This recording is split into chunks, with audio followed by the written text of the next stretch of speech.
오늘 우리가 함께 살펴볼 하나님의 말씀은 데살로니가 후서 2장 13절에서 14절까지입니다. 데살로니가 후서 2장 13절에서 14절입니다. 신약성경 335쪽입니다.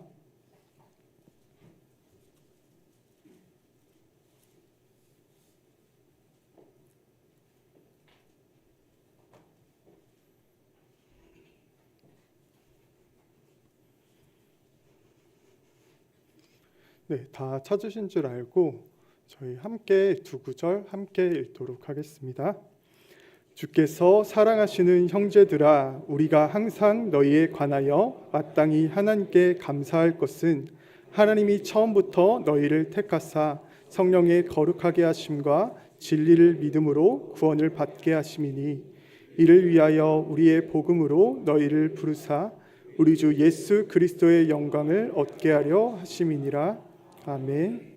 네, 저는 더욱더 할렐루야입니다. 왜냐하면요, 이제 많이 기도해 주신 덕분에요, 지난 금요일 그리고 토요일 청년부 수련회를 그래도 은혜 가운데 잘 마칠 수 있었습니다. 이번 청년부 수련회에서는요, 특별히 우리가 믿는 장로교 신앙 고백을 통해서 우리에게 예수님이 왜 필요한지, 그리고 예수님이 왜 우리를 위해서 꼭 사람이 되셔야 했는지, 그리고 예수님은 왜 사람이 되셔서 우리를 위해 십자가에서 죽으셔야만 했는지에 대해서 배우는 시간을 가졌습니다. 첫 번째로 우리 청년부에서는요, 우리에게 왜 예수님이 필요한가에 대해서 함께 나누었었습니다. 우리에게 예수님이 필요한 이유는요, 우리들이 이미 잘 알고 있지만요, 우리에게 예수님이 필요한 이유는요, 바로 우리의 대표, 우리의 머리였던 우리의 조상님이신 첫사람 아담이 우리를 대표로 해서 하나님의 말씀을 어기는 그런 죄를 지었기 때문입니다. 모든 사람들은요, 바로 아담 안에 속해 있고요, 아담은 우리의 대표였기 때문에요, 아담의 범죄의 그 영향이 모든 사람에게 미치게 되었습니다. 그래서 너무나 슬프게도요, 모든 사람들은 스스로의 죄의 문제를 해결할 수 없는 그런 죄의 상태에 빠진 것입니다. 이렇게 사람들은요, 스스로의 죄의 문제를 해결할 수 없기 때문에 이제 우리가 그 죽음의 길로 나아가지 않고 그 죽음의 길에서 생명의 길로 나아가기 위해서는 바로 우리를 위한 하나님과 사람 사이의 화해자, 즉 하나님이시자 사람이신 중보자가 필요했습니다. 이제 예수님은요, 바로 이제 하나님이 선택하신 우리 사랑하시는 한 사람 한 사람의 그런 새로운 두 번째 대표가 되어주셔서요, 머리가 되어주셔서 바로 우리가 받아야 하는 그 값을 대신 치르시고, 우리가 지켰어야 하는 그 하나님의 말씀에 순종해 주셔서 우리를 하나님의 자녀 삼아주시기 위해서 사람이 되어주셨습니다. 그래서 예수님은요, 우리가 받아야 될 그 벌을 받기 위해서요, 바로 십자가에서 죽어주신 것입니다. 이 사실을, 우리가 알고 있는 이 복음의 내용을요, 사도 바울은 로마 교회에 보내는 편지에서 아주 잘 설명해 주었는데요, 로마서 5장 17절에서 19절은요 이렇게 이야기하고 있습니다. 제가 읽어드리겠습니다. 한 사람의 범죄로 말미암아 사망이 한 사람을 통하여 왕노릇하였은즉 더욱 은혜와 의의 선물을 넘치게 받은 자들은 한 분 예수 그리스도를 통하여 생명 안에서 왕노릇하리로다. 그런즉 한 범죄로 많은 사람이 정죄에 이른 것 같이 한 의로운 행위로 말미암아 많은 사람이 의롭다 하심을 받아 생명에 이르렀느니라. 아멘. 여기까지 읽도록 하겠습니다.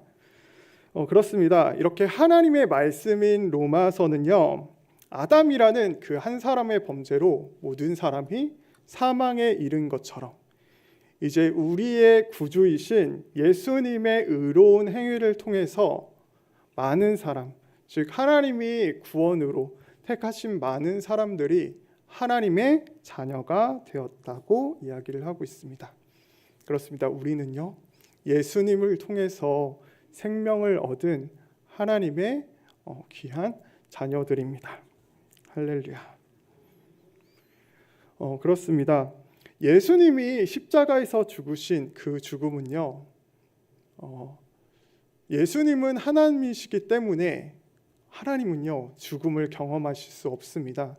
그래서 사람이 되셔서 그 우리를 위해 죽어주신 그 예수님의 죽음은요 바로 하나님의 죽으심이기 때문에요. 하나님이신 예수님의 죽으심이기 때문에 예수님의 죽으심은요 이제 모든 사람들을 구원할 수 있는 구원의 값이 될 수 있었습니다. 그런데 문제는요, 우리들은 경험을 통해서 알고 있습니다. 예수님이 우리들을 위해서 십자가에서 죽어주셨고요, 즉 죄의 값을 치러주셨고요, 그 값의 의는 공로는요 이 세상에 있는 모든 사람들을 구원할 수 있을 만한 값이 되지만요, 그 구원은요 모든 사람들이 자동적으로 동일하게 누릴 수 있는 것은 아닙니다. 만약 예수님이 구원을 이뤄주셨다고 해서 모든 사람들이 다 구원을 받았다면요, 우리는 전도할 필요도 없고 우리가 지옥에 대해서 걱정하지도 않을 것입니다. 하지만 우리는요 그렇지 못하다는 사실을 알고 있습니다. 그렇다면 우리가 이 예수님이 다 이루신 구원을 우리의 것 삼기 위해서는 무엇이 필요할까요? 제가 수련회 때요, 딱 이 주머니에서 숟가락을 하나 꺼냈습니다. 숟가락. 그래서 보여주면서 이게 뭘까요? 라고 하면은 뭐라고 대답하실까요? 맞습니다. 숟가락입니다. 라고 대답을 합니다. 우리는요, 이 숟가락을 통해서 밥을 먹습니다. 우리는 밥을 먹어야지 그 밥을 통해서 우리가 살아갈 수 있는 에너지를 얻고요. 밥을 먹지 않으면요, 우리는 일정 시간이 지나면 더 이상 살 수 없게 됩니다.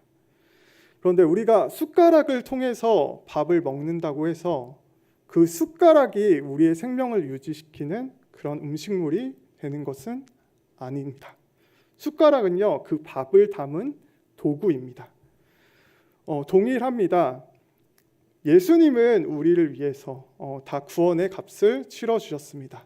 그리고 이제 그 예수님이 다 이루신 공로를 우리의 것 삼아주는 그 구원의 도구는요, 바로 그 숟가락은요, 바로 믿음입니다. 우리들은 믿음을 통해서 예수님이 다 이루신 구원을 우리의 것 삼을 수 있고요. 대신 그 숟가락이 우리가 삶을 유지할 수 있게 해주는 에너지원이 아닌 것처럼 믿음은요, 우리가 구원받을 수 있는 그 공로나 행위의 값이 아니라 그저 도구일 뿐입니다. 그런데 우리가 앞서 계속 살펴봤던 것처럼요, 이 믿음은 바로 하나님이 값없이 우리에게 주시는 선물입니다. 그리고 이 믿음은요, 바로 성령 하나님께서 우리에게 주시는 것입니다. 우리 안에 계신 성령님은요, 이제 우리에게 믿음을 주셨어요. 우리로 예수님과 하나 되게 하셔서 그 구원을 우리의 것 삼아 주셨습니다. 요한 1서 4장 13절에서 15절은요 이렇게 이야기하고 있습니다. 요한 1서 제가 읽어드리겠습니다. 그의 성령을 우리에게 주심으로 우리가 그 안에 거하고 그가 우리 안에 거하는 줄 아느니라. 아버지가 아들을 세상의 구주로 보내신 것을 우리가 보았고 또 증언하노니 누구든지 예수를 하나님의 아들이라 시인하면 하나님이 그의 안에 거하시고 그도 하나님 안에 거하시느니라. 아멘. 이렇게 바울은요, 요한 1서 바울뿐만 아니라 사도 요한도요, 바로 성령님이 하나님이 성령님을 우리에게 주셔서 우리가 예수님 안에 거할 수 있고 또 예수님을 믿고 구원받았다고 이야기하고 있습니다. 그렇습니다. 우리의 구원은요, 바로 삼위일체 하나님의 놀라운 선물인 것입니다. 그래서 본문 데살로니가 후서 2장 13절에서 14절은요, 바로 이렇게 우리를 사랑하시는 하나님께서 우리 각자를 이렇게 우리를 구원하시기 위해 부르시는 그 구원의 부르심에 대해서 잘 설명해 주고 있습니다. 오늘 이 시간 하나님이 우리를 어떻게 부르셨는지, 그리고 그 부르신 우리에게 어떠한 은혜를 주셨는지 함께 생각하며 내가 받은 은혜는 어떤 은혜였고 부르심이었는지 함께 살펴보기를 원합니다. 먼저 데살로니가 후서 2장 13절은요, 바로 하나님이 우리를 부르시는 이유에 대해서 이렇게 설명하고 있는데요. 함께 13절 말씀 읽어보겠습니다. 시작. 주께서 사랑하시는 형제들아, 우리가 항상 너희에 관하여 마땅히 하나님께 감사할 것은 하나님이 처음부터 너희를 택하사 성령의 거룩하게 하심과 진리를 믿음으로 구원을 받게 하심이니. 아멘. 이 데살로니가 후서는요, 바로 사도 바울이 데살로니가 교회에 보낸 그 편지입니다. 지금 바울은요, 데살로니가 성도들을 향해서 주께서 사랑하시는 형제들아라고 이야기를 하면서요, 내가 항상 하나님께 너희를 관하여 감사하는데 그것은 하나님이 처음부터 너희들을 선택하셔서 성령의 거룩하게 하심과 그 진리를 믿음으로 구원을 받게 하셨기 때문이다라고 이야기하면서요, 하나님이 바로 그 데살로니가 교회 한 사람 한 사람을 선택하셨고 그들에게 성령을 통해서 구원받게 하셨다라고 이야기하고 있습니다. 그렇습니다. 하나님은요, 자신이 기뻐하시는 사람들을 구원으로 부르시는데요, 그 부르심의 원인은 바로 하나님이 이 세상을 만드시기 전에 구원할 자들, 자신의 기뻐하시는 뜻을 따라 우리 한 명 한 명을 구원하기로 선택하셨기 때문입니다. 하나님은요, 이렇게 우리들을 구원으로 선택하셨습니다. 로마서 8장 29절에서 30절은요, 하나님이 미리 하신 자들을 그의 아들의 형상을 본받게 하기 위해서 미리 정하셨다라고 이야기하면서요, 바로 하나님이 구원받을 자들을 바로 선택하셨고요, 그 선택하신 자들을 때가 되어서 30절에 보면요, 그들을 또한 부르신 그들을 의롭다 하시고 의롭다 하신 그들을 영화롭게 하셨다라고 이야기를 하고 있습니다. 그렇습니다. 하나님은요, 우리 한 사람 한 사람을 창세 전부터 사랑하셨습니다.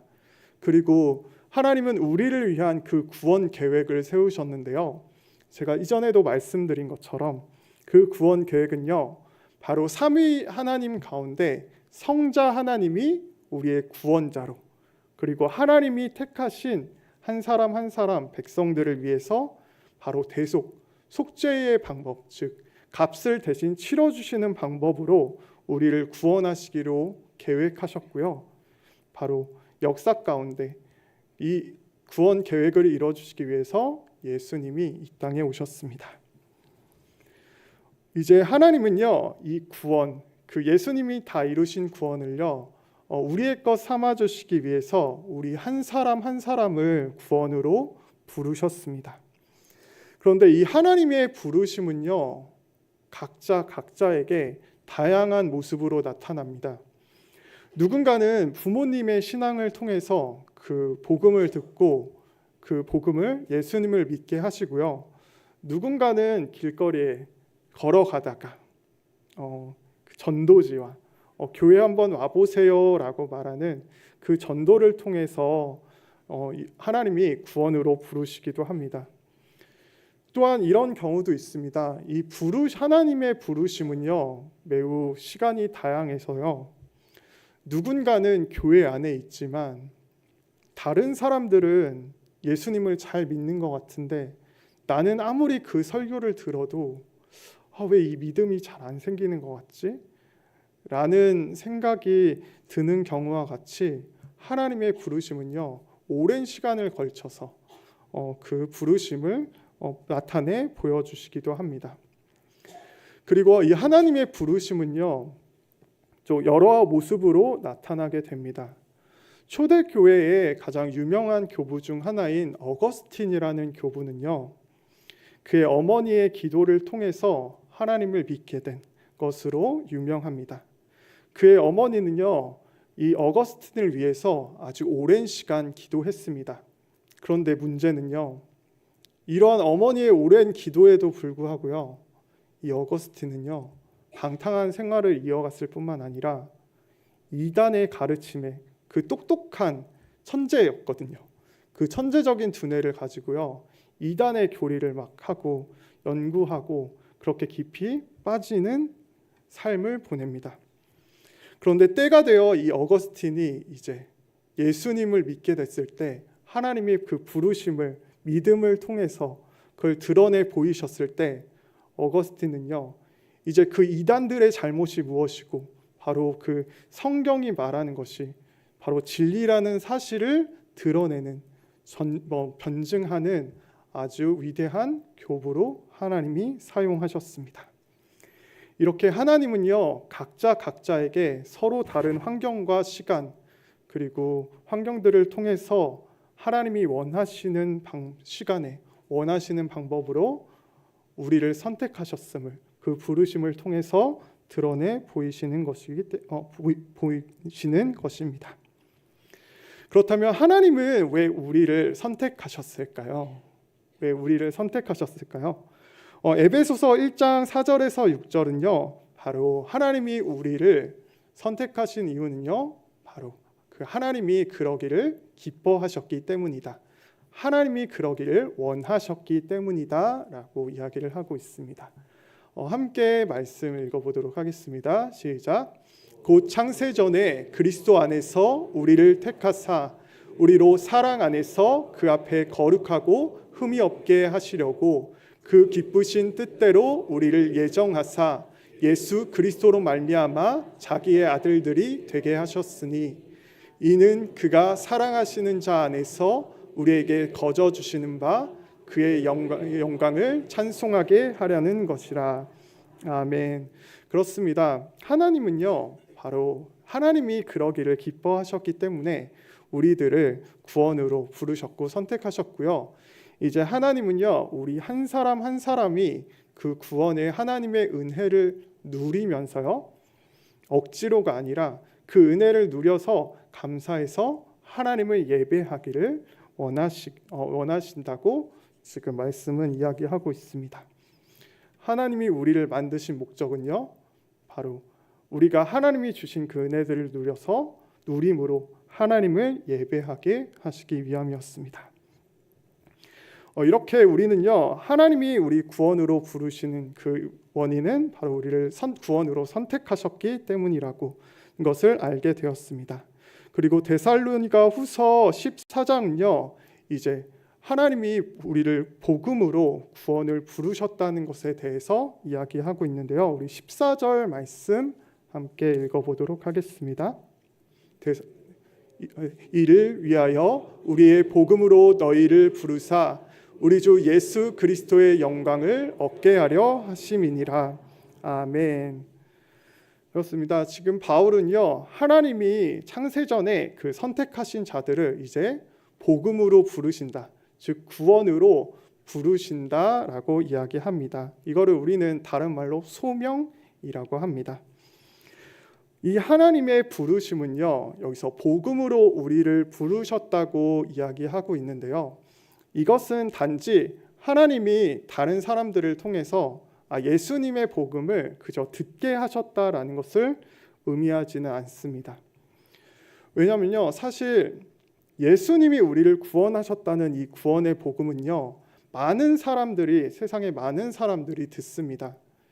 이 예수님 믿어야 구원받습니다. 예수님이 우리를 위해 십자가에서 죽어주셨습니다라고 이야기를 할 때 어떤 사람들은요, 그 말을 사실로 믿고 구원받게 되고요. 또 어떤 사람들은요, 그 말을 사실로 믿지 않고 그냥 흘려버리게 됩니다.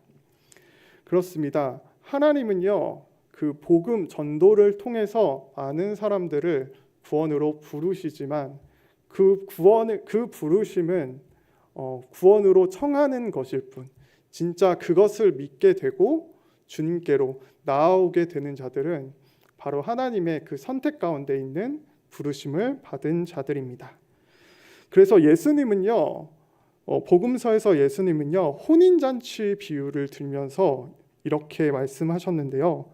마태복음 22장 14절입니다. 예수님이 말씀하셨습니다. 청함을 받은 자는 많되 택함을 입은 바는 적으니라 라고 이야기를 합니다. 그렇습니다. 하나님이 우리를 복음으로 부르셨다는 것은요, 바로 우리로 그 예수님의 복음을 듣게 하신 이후에 그 복음을 믿는 믿음까지 주시는 것을 포함합니다. 그래서 하나님이 우리를 선택하신 것은요, 바로 우리가 복음을 듣게 되는 것, 예수님의 복음을 듣게 되는 것으로, 그리고 믿게 되는 것으로 이제 나타나게 됩니다. 우리는 그래서 구원받은 이 사람들을 보고 하나님이 택하신 자들이구나라고 이야기하게 되는 것입니다. 그런데 여기서 한 가지 우리가 주의해야 할 점이 있습니다. 이 하나님의 복음을 잘 올바르게 이해하기 위해서는 하나님이 우리를 택하신 것이라는 것을 우리가 알아야 하고요. 우리가 스스로 구원받을 수 없는 죄인이라는 것을 알아야 합니다. 만약 이것이 깨지면요, 그 구원이 사람의 행위로 가능한 거고 그 구원은요, 더 이상 은혜가 은혜되지 않기 때문입니다. 그리하여 오늘 본문의 15절 말씀을 보면요, 바울이 이 말씀을, 그리고 우리의 편지로 가르침을 받은 전통을 지키라라고 말하면서 이 사실을 잘 기억해야 돼라고 이야기하고 있지만요, 우리가 주의해야 할 것은요, 하나님 편에서 하나님은 우리가 누가 선택된 자들인지 혹은 유기된 자들인지 알고 계시지만요, 우리 사람 편에서 우리는요, 누가 구원받은 자들인지 아닌지를 알 수 없다는 것입니다. 그래서요, 우리는 날마다 모든 사람들에게 구원의 복음을 전하기를 힘써야 합니다. 그래서 우리는 할 수 있는 대로 많은 사람들에게 땅끝까지 이르러 주님의 복음을 전해야 합니다. 만약 그 복음을 들었다고 해서요, 이 사람 안 믿네, 택함 받은 사람이 아닌가 라고 생각해 넘어가는 것이 아니라요, 우리는 어거스틴의 어머니와 같이요, 그 사람들을 위해서 우리들은 계속해서 그들의 구원을 위해서 기도해야 하는 것입니다. 물론 이 청함을 받고 믿게 되는 것은 하나님의 은혜이지만, 그럼에도 불구하고요, 하나님은요, 우리가 한 사람 한 사람을 사랑하고요, 그 사람을 위해 기도하고요, 그 기도와 그 전도를 사용해서 하나님이 택하신 그 구원들을 이뤄가시기 때문입니다. 물론 그것도 하나님의 섭리 가운데 있습니다. 그렇습니다. 이렇게 우리 한 사람 한 사람은요, 바로 하나님의 부르심을 따라서, 하나님의 값없는 은혜로 부르심을 따라서 이 구원을 누리게 된 것입니다. 저도요, 이제 부모님의 신앙을 통해서 예수님을 복음을 듣게 되었습니다. 하지만 그것을 제대로 인격적으로 믿은 것은 좀 20살 이후가 되어서였던 것 같습니다. 그 가운데 저희 어머니 그리고 아버님께서 얼마나 많은 기도가 있었는지요. 그래서 우리는요, 하나님의 값없는 은혜로 구원받았다라는 사실이 다른 사람들을 비교하거나 다른 사람들을 그냥 유기하는 것이 아니라 바로 그 사랑을 이뤄가기 위해서 더욱더 다른 사람들을 위해 살아야 하는 것입니다. 이제 말씀을 맺도록 하겠습니다. 하나님은요, 이제 영원토록 영원한 형벌로 나아가는 그 사람들을 구원하기 위해서요, 구원 계획을 세우시고 바로 자신의 아들을 보내주셔서 우리들을 구원하여 주셨습니다. 우리는요, 하나님의 완전하신 순종을 통해서 하나님의 구원받은 자녀들이 된 것입니다. 그리고 우리는요, 이 사실을 기억해야 합니다. 왜냐하면요, 교회 가운데 이 구원에 관해서 많은 이 구원이 값없는 은혜라는 것을 부인하고, 하나님은 그저 우리들에게 믿을 수 있는 능력을, 씨앗을 준 것일 뿐이고, 사람이 구원을 얻기 위해서는 하나님이 그 주신 능력으로 잘 믿어야 구원받고, 잘 믿지 않으면 구원에서 탈락할 수 있다고 이야기했기 때문입니다. 하지만 오늘 데살로니가 후서 3장 15절은요, 바울은요 분명하게 이렇게 이야기하고 있습니다. 그러므로 형제들아, 굳건하게 서서 말로나 우리의 편지로 가르침을 받은 전통을 지키라. 너무나 당연한 이야기일지라도 우리는 이것이 구원의 복음의 진리이기 때문에 이것을 기억해야 합니다. 그리하여 세상의 많은 말들 속에서 그릇된 복음 가운데서 주님의 복음을, 그 은혜를 기억하며 그 은혜를 누리고, 그리고 그 은혜를 누림으로 하나님을 찬양하는 우리들이 되기를 소망합니다.